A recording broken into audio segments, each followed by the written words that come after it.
Square pharmaceuticals এখানে ওষুধ দিয়েছেন এবং মূলত আমরা জুলাই যে সমন্বয়ক ছিল ছাত্রছাত্রী এদেরকে দিয়ে আমরা এই কাজটা করার চেষ্টা করি। সম্মানিত দর্শক মন্ডলী, আসসালামু আলাইকুম রহমতুল্লাহ। আশা করছি সবাই ভালো আছেন। আলহামদুলিল্লাহ আমরা ভালো আছি। দর্শক, যশোর জেলা ঐতিহ্যবাহী জেলা, এই জেলায় জুলাই আন্দোলনে শহীদ হয়েছিলেন দুইজন, একজন জাবির আর একজন আল আমিন। তাদেরকে নিয়ে একটি স্মৃতি সংসদ করা হয়েছে এবং সেই শহীদ জাবির আল আমিন স্মৃতি সংসদের উদ্যোগে স্বাস্থ্য সচেতনতা বৃদ্ধি এবং স্বাস্থ্য চেকিং এর জন্য ফ্রি ক্যাম্পেইন চলছে। এই ফ্রি ক্যাম্পেইন হচ্ছে যশোর জেলার জিকরগাছা উপজেলার মাগুরা ইউনিয়নে। শুধুমাত্র মাগুরা ইউনিয়নে নয়, জিকরগাছা চৌগাছার প্রতিটা ইউনিয়নেই এই ফ্রি ক্যাম্পেইন করা হচ্ছে এবং সাধারণ মানুষ যারা চিকিৎসা বঞ্চিত বা সুবিধা বঞ্চিত তাদেরকে সুচিকিৎসা দেওয়ার লক্ষ্যে এই কাজগুলো করছেন। এই কাজের সাথে সম্পৃক্ত রয়েছে, সার্বিক সহযোগিতায় রয়েছে আদ্দিন সকিনা মেডিকেল কলেজ হাসপাতাল যশোর এবং তাদেরকে ঔষধ সরবরাহ করছেন স্কয়ার ফার্মাসিউটিক্যাল। সেই সাথে এই উদ্যোগের সাথে জড়িত রয়েছেন ডাক্তার মোসলে উদ্দিন ফরিদ, যিনি লন্ডনে শিশু বিশেষজ্ঞ হিসেবে কর্মরত ছিলেন, কিন্তু তিনি চলে এসেছেন বাংলাদেশে এবং বাংলাদেশের মানুষের পাশে দাঁড়িয়েছেন। ইতিপূর্বেও আদ্দিন হাসপাতাল, আদ্দিন ফাউন্ডেশনের সাথে উনি সম্পৃক্ত ছিলেন। ওনার পক্ষ থেকেও এই স্বাস্থ্য সচেতনতা বৃদ্ধির জন্য নিরন্তর প্রচেষ্টা চলছে। দর্শক, আমরা জানতে চাইবো যে এই অঞ্চলের মানুষ আসলে এই সেবা নিয়ে কতটুকু খুশি। তো চলুন তাহলে জেনে নেওয়া যাক তাদের মুখ থেকে। চোখের জন্য দেখালাম আর জ্বর 10-15 দিন থেকে জ্বর। এ জ্বর সারছে না। চশমা দিয়েছে, এই যে সুন্দর একটা চশমা, এই চশমাটাই পাওয়ার আছে। আর চোখের জন্য ড্রপ। ও, চোখের জন্য কিন্তু ড্রপও দিয়েছে। তো আর কি আছে? আর এই ওষুধ দিয়ে জ্বরের জন্য। ও, ওষুধও দিয়েছে। ও, এটা ওই তো ভালোই ওষুধ দিয়েছে তো। এই যে দেখতে পাচ্ছেন আমাদের এই স্কুল থেকে আজকে দিয়েছে। এই যে আরো ওষুধ দিয়েছে। আপনারা যারা এই সেবা খেদমত করলে তাদের জন্য একটু দোয়া করবেন। হ্যাঁ, আলহামদুলিল্লাহ, যেন আল্লাহ তাদেরকে এরকম করার তৌফিক দান করেন। আমি তো সেই জোয়াই করি। আবার শুনছে 2.5 মাস পর 3 মাস পরে আবার ক্যাম্প বসাবে। 3 মাস পরে আবার শুনছেন? হ্যাঁ। তা এই যে অনেক মানুষ আছে টাকা খরচ করে ডাক্তার দেখাইতে পারে না, এরকম সুযোগ হলে কিরকম? টাকার জন্য খুব সুবিধা। খুব সুবিধে। ওর বাবা, খুব সুবিধে। তো আসলে আমাদের গ্রামের এই ক্যাম্পেইনটা বসে এই ওষুধ কিনতে গেলে অন্তত 2000-2500 টাকায় হবে না।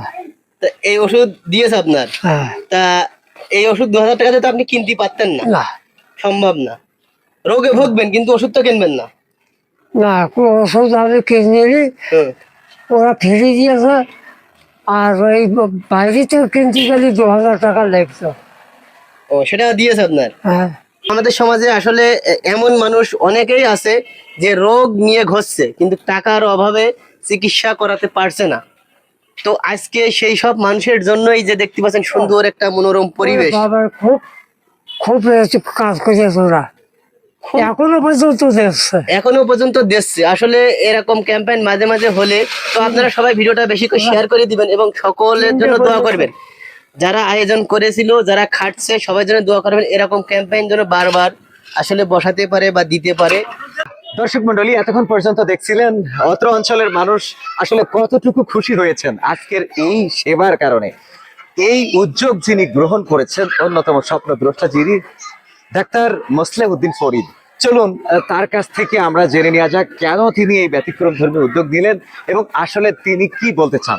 যদি ওই লোক ওনাকে হয়তো দৈনিক দিন এনে দিন খান, ওই লোক যদি নিয়ে যেতে হয় তাহলে ওই দিন তার বাজার করার টাকা থাকবে না। এই জন্যে আমরা স্বাস্থ্য সেবাটাকে মানুষের দোরগোড়ায়, এবং এটা ইংল্যান্ড থেকে অনেক কিছু শিখেছি, তার মধ্যে এটা একটা। ওখানে পলিসি হলো যে মানুষের বাড়ির কাছে স্বাস্থ্য নিয়ে যাওয়া। এইটাই উদ্দেশ্য নিয়ে করেছি। আর জুলাই শহীদ জাবির আল আমিন যে স্মৃতি সংসদ আমরা করেছি, এটা হলো আমরা সমস্ত মানুষের জন্য করেছি। এটার কমিটিতে আমরা হিন্দু, মুসলমান, খ্রিস্টান, মহিলা এবং বিশেষ করে সমন্বয়কদেরকে নিয়ে আমরা কমিটিটা করেছি, যাতে এটা কোনো রাজনৈতিক কোনো সংগঠন এখানে হবে না।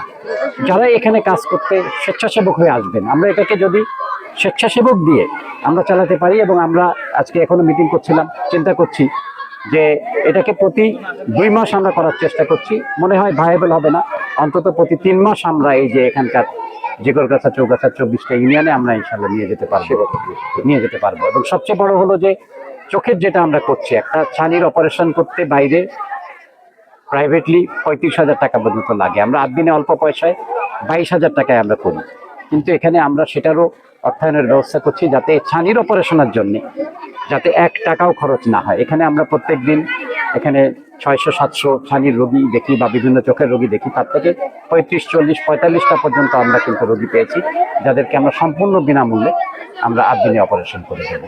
তো মূল উদ্দেশ্য হলো নতুন করে শুরু করিনি, 46 বছর আগে শুরু করেছিলাম, এবং এই যে 37 বছর বিলাতে থেকে যেগুলো শিখেছি সেগুলোর অনেক কিছুই আমরা এখানে মানুষের দোরগোড়ায় নিয়ে আসার আমরা চেষ্টা করছি।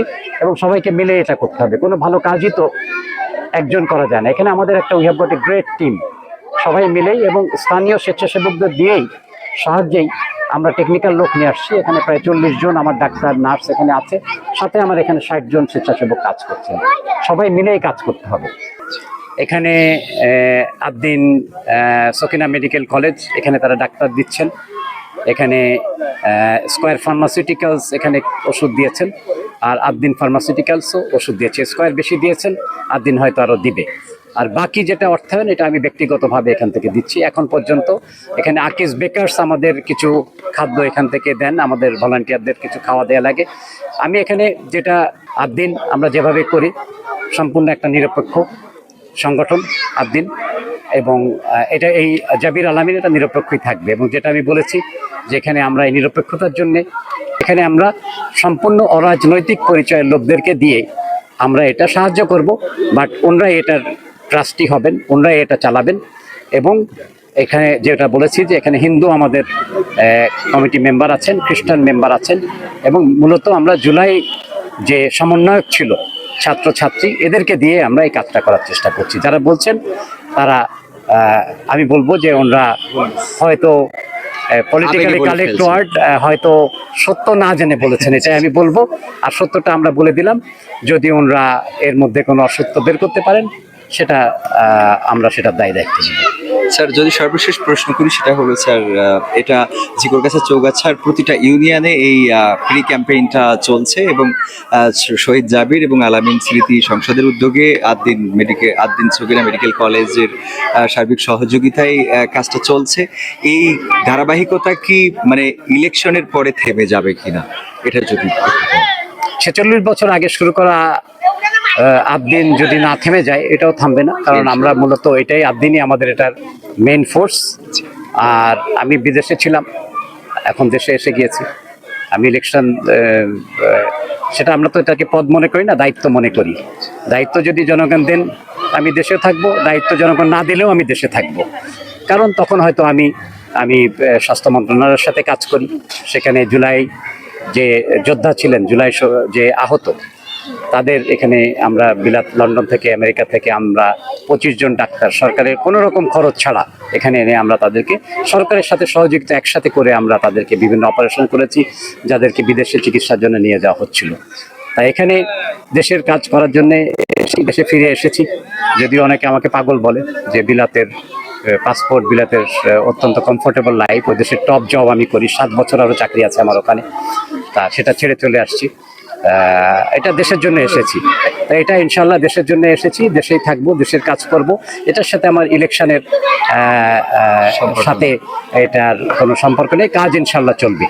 আদ্দিন যেভাবে 46 বছর চলেছে, নতুন যেটা আমরা চালু করেছি, আদ্দিনেরই কাজ এটাকে আমরা ইনশাল্লাহ চালিয়ে যাব। আমি বেঁচে থাকলেও চলবে, এবং আমি চেষ্টা করবো এমন একটা সিস্টেম করে দেওয়ার এখানে, যাতে এই সংসদটা, এটা আকিজ সাহেব চলে গেছেন, আদ্দিন আরও বড় হচ্ছে, ঠিক সেই একইভাবে আমাদের এই জিগরগাছা চৌগাছা 2 আমাদের গর্বের সন্তান আল্লাহর কাছে চলে গেছেন। আল্লাহ তাদেরকে জান্নাত নসিব করুন। তাদের নামে আমরা সংগঠনটা করেছি এই এলাকার মানুষের জন্য। এটা ইনশাল্লাহ এমন একটা আমার নিয়ত আছে ব্যবস্থা করার। আমার সন্তানদেরকে বলেছি যে তাদেরকে, তারা বিলাতে জন্ম, ব্রিটিশ পাসপোর্ট, তাদেরকে বলেছি তোমাদেরকে এটা দিয়ে দেওয়া হয়েছে, এটা অনেক তোমাদের জন্য। আমার যেসব সম্পদ আছে এগুলা আমি বলবো যে আমার স্ত্রীর জন্য হয়তো সামান্য 10% রেখে বাকিটা আমি যাতে এইসব অর্গানাইজেশন যাতে সাস্টেনেবল হয় সেটা করার আমার নিয়ত আছে। দোয়া করবেন আল্লাহ যেন আমাকে সেগুলো করে যেতে দেন সুস্থ থেকে। এগুলো প্রসেসিংয়ে আছে যাতে এইসব অর্গানাইজেশন যাতে একটা সাস্টেনেবল হয় সেটার একটা ব্যবস্থা করা হচ্ছে। অনেক অনেক ধন্যবাদ স্যার আপনাকে। জিকরগাছা চৌগাছার প্রতিটা জনপদের মানুষ আপনাকে রেসপেক্ট করে এবং আমি যতটুকু ঘোরার সুযোগ হয়েছে এই কার্যক্রমের মধ্য দিয়ে আপনাকে নতুন করে মানুষ জানছে এবং মানুষ বুঝছে। আলহামদুলিল্লাহ আপনার যে মানসিকতা সেই মানসিকতা শুধুমাত্র জিকরগাছা চৌগাছা নয়, এই গণ্ডি পেরিয়ে গোটা বাংলাদেশকে আলোকিত করুক। যারা স্বাস্থ্য সচেতন না তারা সচেতন হোক, যারা অসুস্থ আছে তারা সুস্থতা ফিরে পাক, এটাই প্রত্যাশা। আপনাকে আমাদের পক্ষ থেকে অসংখ্য ধন্যবাদ। আপনাকেও এবং আপনার শ্রোতা দর্শকদেরকে ধন্যবাদ। আসসালামু আলাইকুম।